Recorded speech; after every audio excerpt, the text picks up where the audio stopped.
Good afternoon and welcome to the City of Toronto's COVID-19 media briefing for Monday, June the 7th, 2021. Joining us today is Toronto Mayor John Tory, Toronto's Medical Officer of Health, Dr. Eileen and Toronto Fire Chief and the General Manager of the Office of Emergency Management, Matthew Pegg. Mayor Tory? Well, good afternoon and thank you, Brad. May I begin by expressing my condolences to the families and friends of the 4 people, 3 adults and a teenager, killed in London, Ontario yesterday. I know London is a tight-knit community. I've spent lots of time there over the years, and this tragedy will be devastating, as it would be in any community. And I hope that that community will have the answers to what happened and why very soon. But in the meantime, we stand in solidarity with our fellow Ontario residents in London, Ontario, grieving this tragedy. I met earlier this afternoon with the mayors and chairs from the Greater Toronto and Hamilton area. We were unanimous in welcoming both the move to Step 1 of reopening this Friday, announced by Premier Ford and the provincial government, and the improved health and vaccination numbers which gave rise to that decision.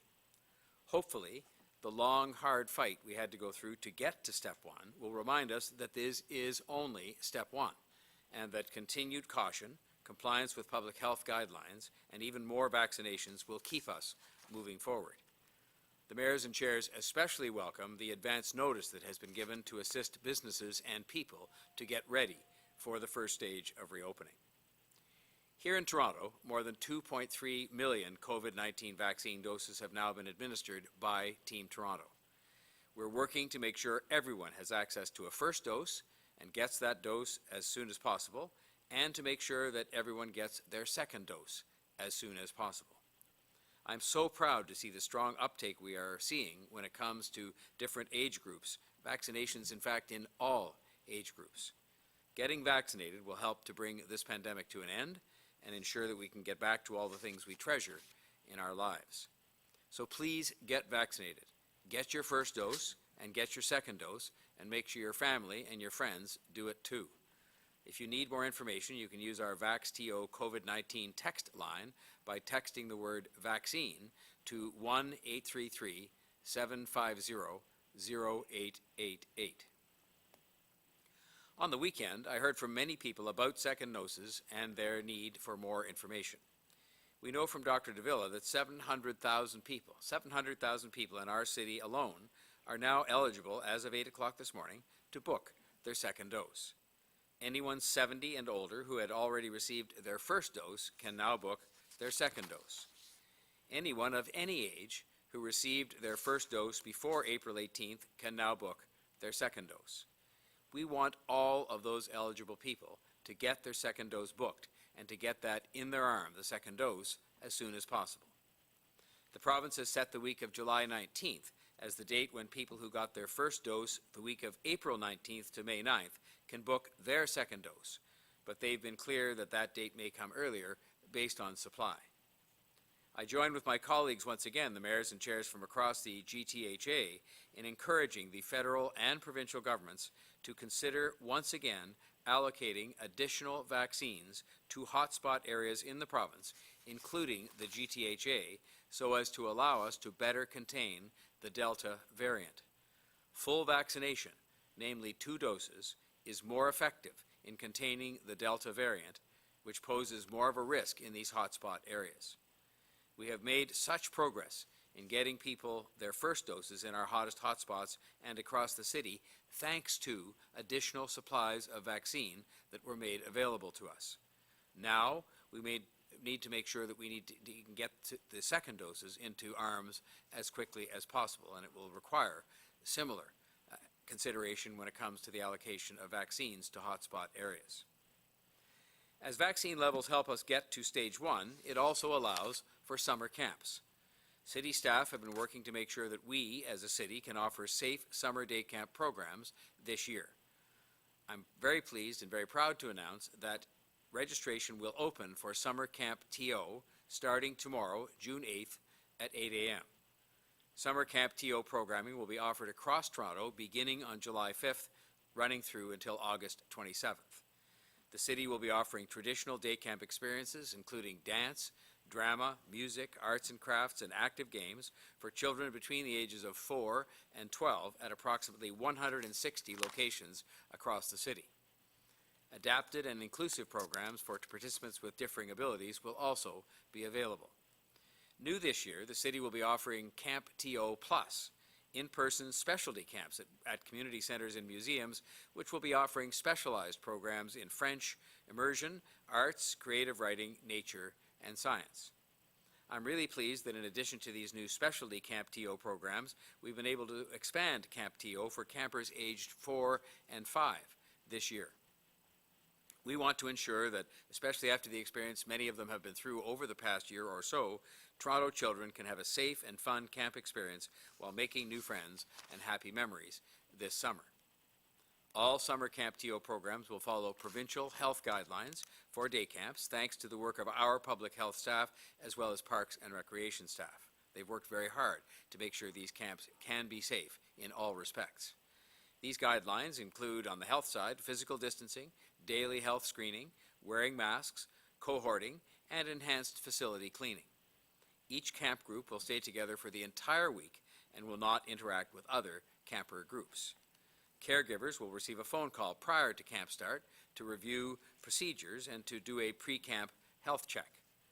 Camp TO campers and staff are expected to wear cloth face coverings or masks both indoors and out. Camp TO Virtual will also be available. These 45-minute long live and interactive workshops will be available to campers age 4 to 12 with interactive games and creative programming. Programs will also be available for people living with differing abilities with virtual adapted camp options.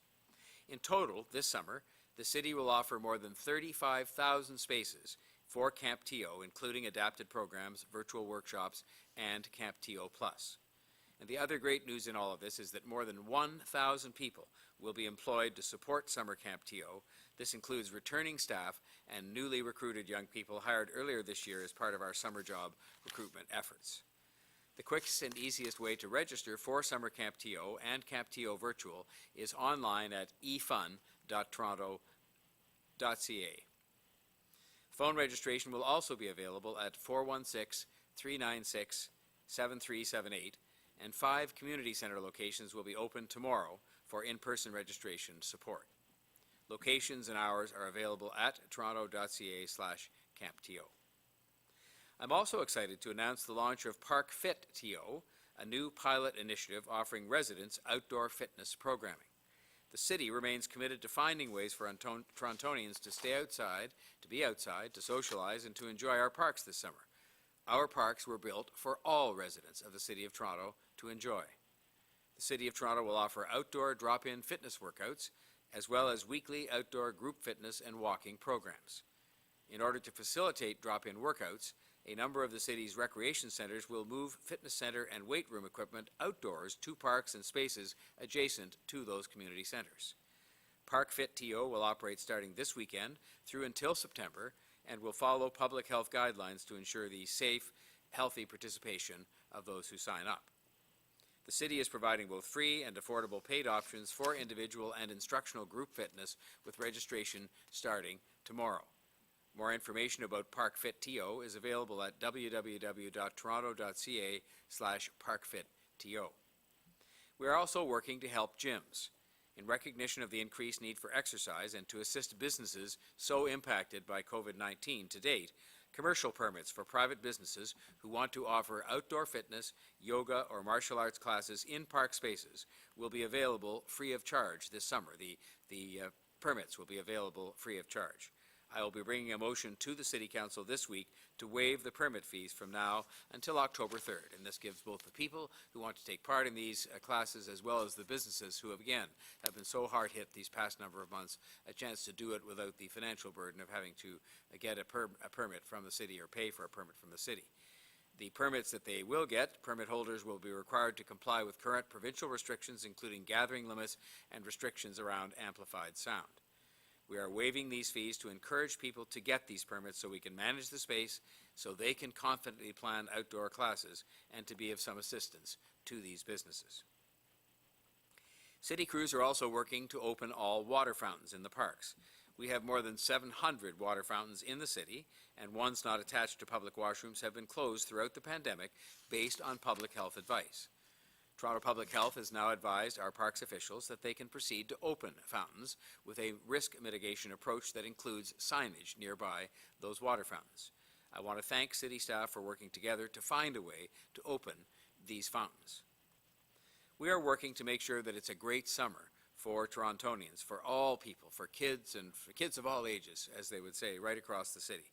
I want to thank our very hardworking city staff. They've had to, in many cases, turn themselves around on a dime to get things done quickly, to adapt to changing restrictions at all different levels, and to make sure that they use their imagination, their innovation, their hard work together with public health to design safe programs so that we are safe in every respect, but of course including in particular public health given the events of the last number of months.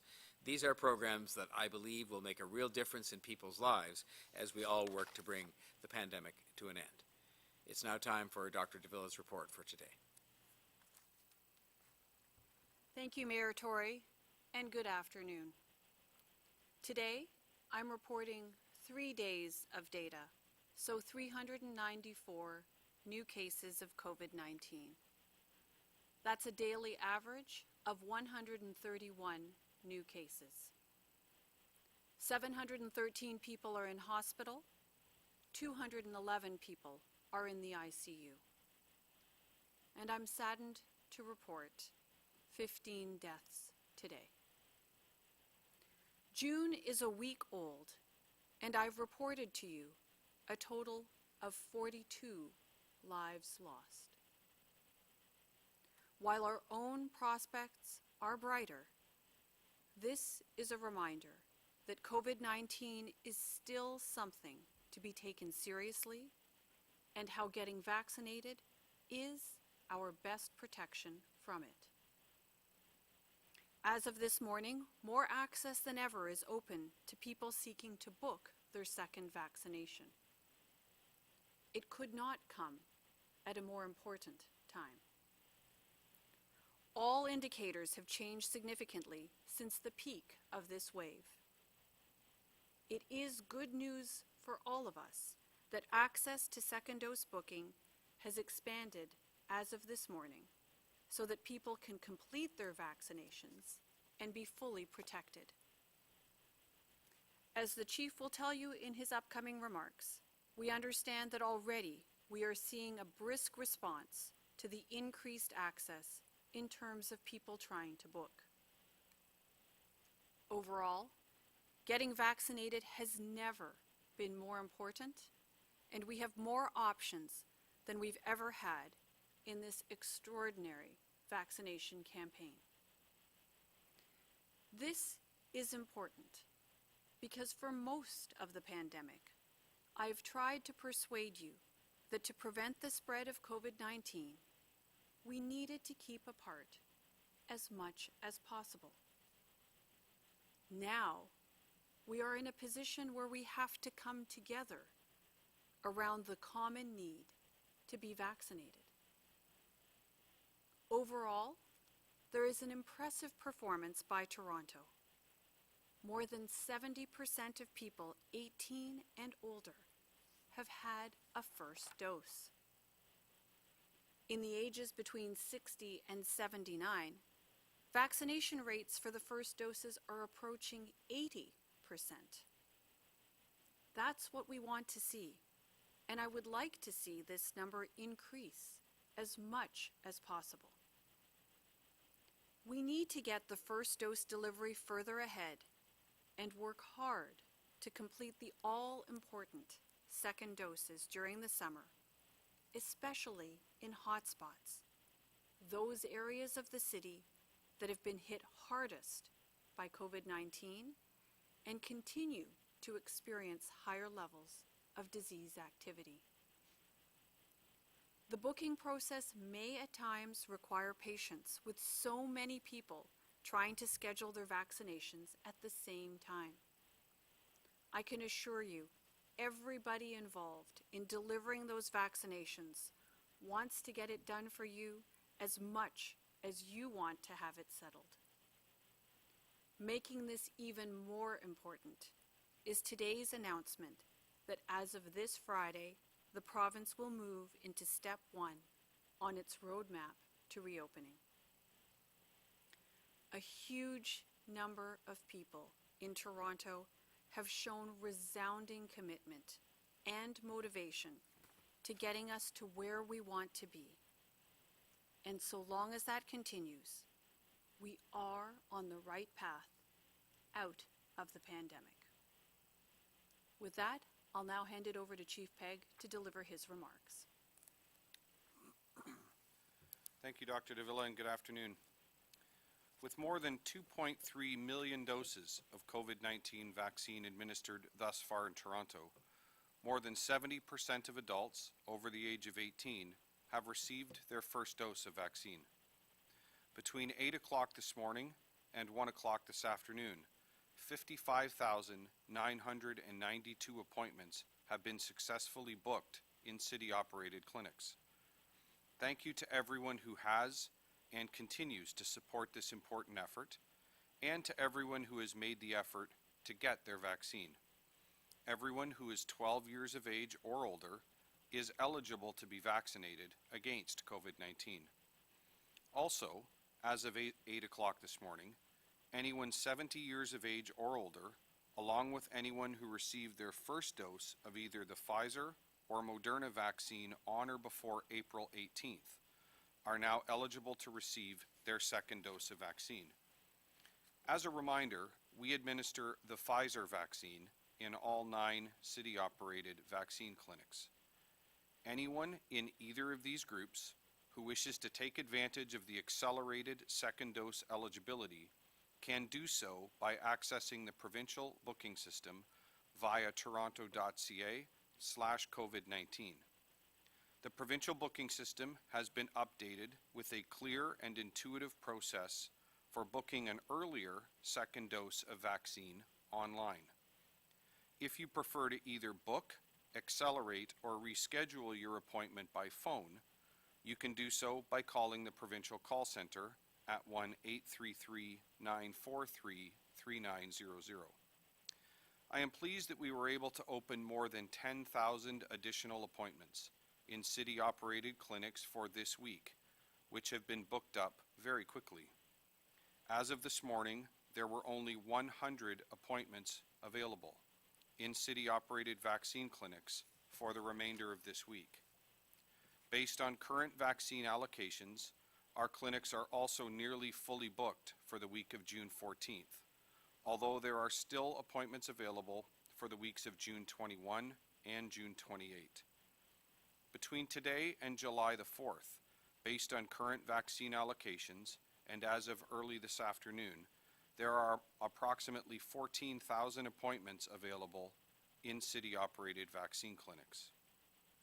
If you received a first dose of the AstraZeneca COVID-19 vaccine, you can choose to either receive a second dose of the AstraZeneca vaccine, or you can choose to receive a Pfizer or Moderna vaccine for your second dose.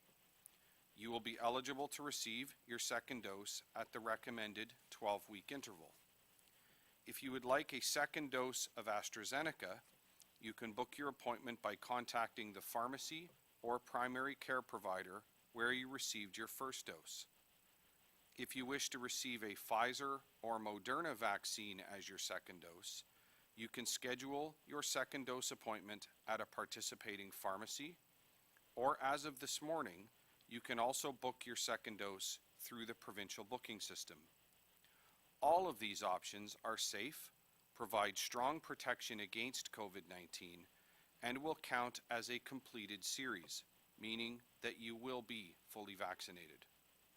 I continue to encourage everyone who is 12 years of age and older and who has not yet received their first dose of COVID-19 vaccine to book your appointment to receive your first dose of vaccine as very soon as you are able. For vaccine opportunities outside the network of city-operated clinics, please go to vaccineto.ca for vaccine opportunities that may exist in Team Toronto partner clinics. For those active on social media, I continue to encourage you to follow Vaccine Hunter Vaccine Hunters Canada on Twitter for additional information on opportunities to receive COVID-19 vaccine in Toronto. Please ensure that you cancel your appointment via the provincial booking system or the provincial call center in the event that you will not be attending your previously scheduled appointment. Thank you for all that you do to help stop the spread of COVID-19 in our city, and please continue to monitor toronto.ca/COVID-19 for the most up-to-date information on vaccination in Toronto. Thank you. Thank you, Chief Pegg. We'll now go to questions. Just a reminder to please unmute yourself, and we'll go first to Jeff Gray from the Globe and Mail. Go ahead, Jeff. Oh, hi, everybody. Thanks. I wanted to ask the mayor a question just about the second doses in hotspots issue. There's been lots of talk about it. The province initially said we don't need to do that, and then last week the Minister of Health said that they were thinking about it or looking at it. Have you had any discussions with the Premier directly about the need to do this? I've had no recent discussions with the Premier about this, but I would only say, and I think the reason that my colleagues, all the mayors and chairs from the GTHA, believe strongly this is something the province should be not just looking at but acting upon is because it worked the first time to help us to really get to the place where we can have this first stage of reopening, and it'll work again in the context of this Delta variant that is posing its biggest risk probably in areas where obviously we're going to see more possibility of infection. And so I think it's just a sensible thing to do for the entire province to take the places that are most at risk of the Delta variant when we're trying to keep the entire province on the path to reopening and on the path to good health, and to allocate vaccine accordingly, knowing that there's a need for vaccines everywhere, but there's a particular acute need in areas not confined to the GTHA, but including the GTHA, where obviously we've had some real hotspots over time.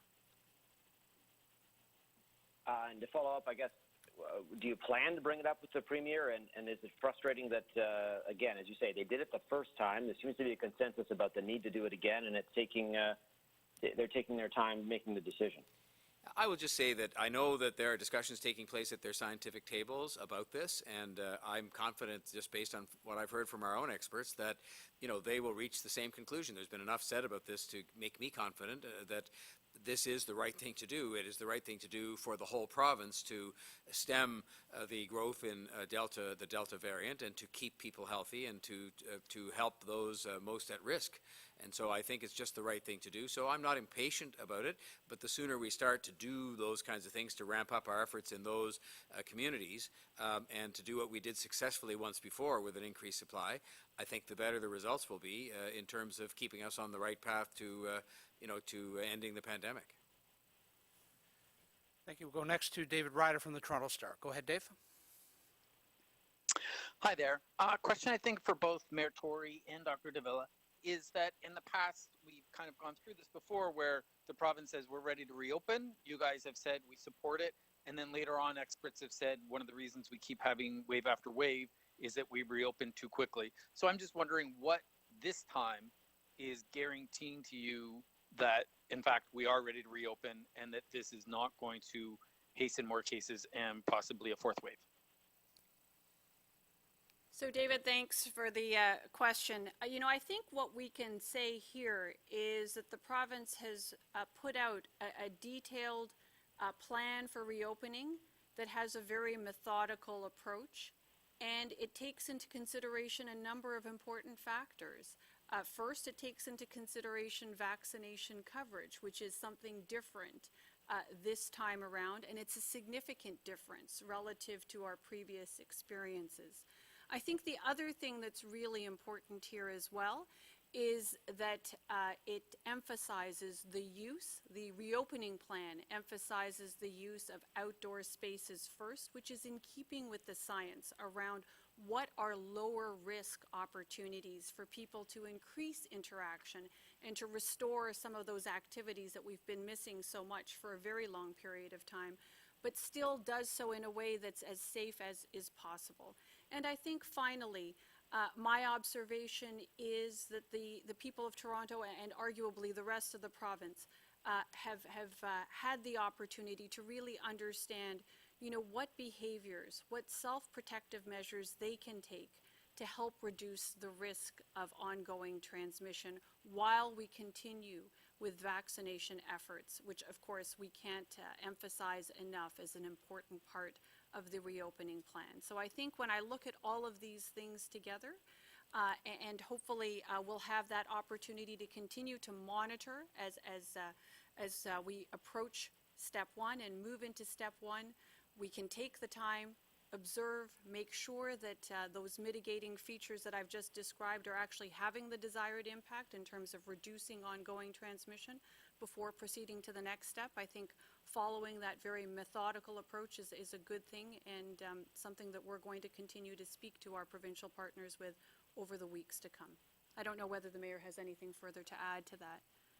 Only to say that that answer that you just heard from Dr. Davila is these are thoughts and areas of expertise that were shared with the province in the development of their plan, and they were, I think, quite good about consulting and having a plan that is as described by Dr. Davila, something that is concise, it's straightforward, it has very definite time periods on it, and so on. And I think that gives us a much greater chance, together with the advent of vaccines and together with, you know, what has been pretty good compliance by people in recent times, a chance to be able to stick to the plan. And I think that's what's important at this stage, is that we now all stick to the plan. It's not just the province sticking to the plan. It's not just Toronto sticking to the plan. It's everybody sticking to the plan, all 15 million of us, but I'll start with the 3 million people that live right here. And, you know, there are good signs in that regard, because I think people very much want to see us reopen and allow them to get back to as normal a life as possible, knowing that we're not through this yet. Thank you. My follow-up is, I think, just for Mayor Tory, unless somebody else on the line wants anything to add, which is there was a lot of anger over the weekend about people going to park facilities and finding that washrooms that were supposed to be open appeared to be closed. Parents with kids not able to take their kids in. Water fountains closed when they'd be open, say at Ontario Place, but not in the city. Was there a major kind of screw up? Like, why was there so much? Why were there so many services people expected to be open that weren't? Monday morning staff meetings are sometimes, you know, a feature me asking questions about things that I either saw or heard over the course of the weekend. And I asked this morning about the washrooms, and I was told that the washrooms were open, except for those that are required to be closed because they're broken down or otherwise in the midst of having repairs. Now, one thing that does happen is that the washrooms do close at dusk. Needless to say, it's not possible to have a person closing those washrooms, every single one, at the moment of sunset.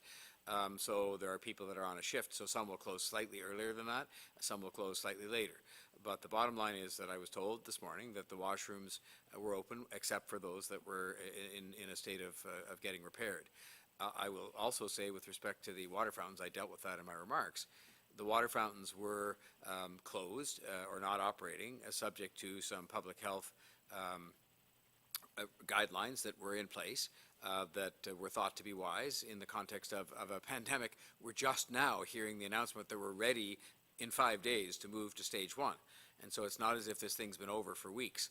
And whatever is going on at Ontario Place is interesting, but our public health officials have the responsibility to give us advice on when they think it is safe for these things to be open.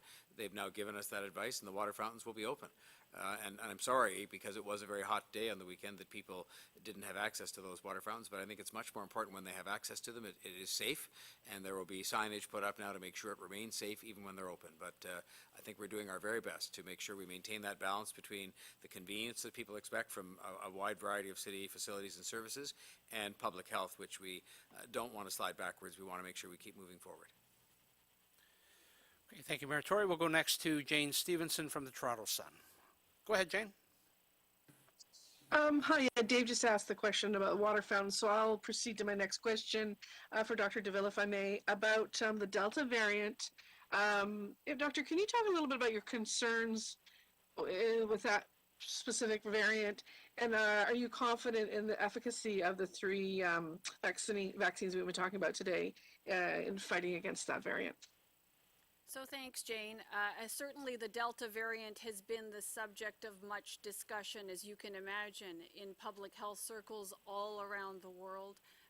Certainly we're hearing quite a bit from the United Kingdom. They're a little bit ahead in terms of their experience with the Delta variant, but you've also heard about Delta variant here more locally in and around the GTHA in particular. So certainly there is some reason for concern. We are hearing from our colleagues in the United Kingdom that this variant is more transmissible, anywhere from 40, 50%-ish more transmissible than the variant that created the third wave here. So certainly that gives rise to concern, but we are hearing as well that there is some, evidence to support the effectiveness of vaccines, the vaccines that we're using now, particularly as people become more and more fully vaccinated against COVID-19. Hence, you're going to continue to see us, and I would imagine our colleagues all around the province and indeed around the country, really focused on making sure that we're getting vaccines out as quickly as possible, both the combination of first doses where those need to be delivered, and as well as quickly as possible and in the appropriate time frame, those second doses. And as I mentioned in my remarks, of course, we want to make sure that we're providing those vaccines especially to hotspot areas, just given that they've had, more activity and have been more significantly impacted by COVID-19. Thank you. Okay, Jane, thanks so much. We'll go next to Derek Dio-Narain from the CBC. Derek, go ahead. Thanks so much, Brad. This first question is for Dr. Davila. What percentage of COVID-19 cases in the city is Toronto Public Health currently contact tracing, and how important is that testing going to be as we reopen? So Derek, I don't know that I can tell you exact numbers right now, but certainly we always endeavor to, conduct our public health activities, whether it's in respect of clusters or outbreaks or individual cases, to the greatest extent possible. Very happy to take a conversation offline to give you very specific figures, but we recognize that as case counts go down, one, we're very pleased to see that, and two, it does actually make it far more achievable for us to engage in very fulsome case and contact management from a public health perspective. Thanks. And just to follow up, this question is for Mayor Tory. Obviously, there were reports of several parties and large gatherings over the weekend, Riverdale Park being one of the more notable scenes.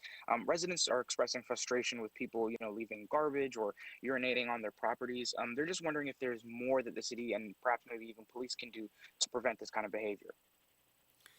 The police have a difficult job to do in a wide variety of areas, but the one thing they can't do is, govern human behavior of large groups of people sort of in advance of it happening. The best thing that could happen is if people just decided, and I think, to be truthful, I think the opening of, patios and other places where people can entertain themselves will maybe help relieve some of the pressure. But, people just have to decide they're not going to do something that is inconsiderate of the people who live around the parks or beaches, and is frankly against current public health guidelines and against the law. It's one of those things where why would it possibly take the police hours to disperse people? I mean, I can maybe get the fact that some people would show up, and sometimes it happens spontaneously as a result of social media, to a party. But then when the police arrive and say, look, this party isn't on because it's too loud and it's too big given health guidelines and so on, why does it take hours, and why does it take a lot of pushback from people who are being told without the police being unduly aggressive about it? I mean, it's a balancing act that I think they're performing very well, to say to people, you just can't stay here, you have to go, and they're not wading into crowds where it could be unsafe for them to give out hundreds of tickets. I think that could cause something far worse. So in the end, we discuss, because it's their decision in the end, but they inform us of their enforcement plans in advance of every weekend. We discuss those. We try to help them to calibrate those in an appropriate, balanced manner, so that we're not on the one hand having too much policing, and on the other hand we're not having too little. And we do the best we can, and they do the best they can. But people have to help out here. And hopefully these changes happening at the end of the week will assist with that. But otherwise, it's just people that decide they're going to be considerate. They're going to be just polite in the context of not leaving litter around. I mean, who does this? How would you feel if you looked out your window and saw somebody throwing, garbage on your front lawn? Well, this is our collective front lawn of the City of Toronto in the parks. This is our shared space. This is the only space that some people have who live in high-rise buildings and so on. And for people to treat it that way is just profoundly disrespectful and is kind of beyond comprehension. But we're working on it as best we can. Thank you. Our final question is to Natalie Johnson from CTV News. Natalie, go ahead, please.